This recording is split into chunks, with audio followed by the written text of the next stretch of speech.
Listen to enough political language and you start to hear the hierarchy before anyone admits it. One population's fear is treated as sacred urgency. Another population's grief is treated as unfortunate background. That is how sacred identity starts sounding less like vocation and more like rank. This episode is not about declaring one religion false or one people uniquely guilty. It is about a pattern that appears whenever sacred identity fuses with state power. The Zionist case is one visible example, because theology, nationalism, trauma, and military force all converge in the same frame. But the deeper question is broader. What happens when sacred identity stops functioning as responsibility and starts functioning as moral hierarchy? This matters because any sacred identity can be corrupted into superiority. The practical test is simple. Does the language of chosenness or destiny make a community more accountable to equal dignity or less? Imagine two families harmed by the same cycle of violence.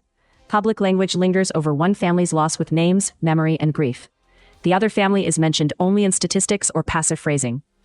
Both losses are real, but only one is permitted full moral weight inside the dominant story. In the Israeli-Palestinian case, this asymmetry often tracks the deeper hierarchy built into sacred national framing. A more ethical approach would treat sacred identity as a call to greater humility. It would say that any claim to covenant, chosenness, or divine purpose increases the obligation to resist domination, humiliation, and unequal regard. The language of the holy would not raise a group above moral reciprocity. It would bind that group more tightly to it.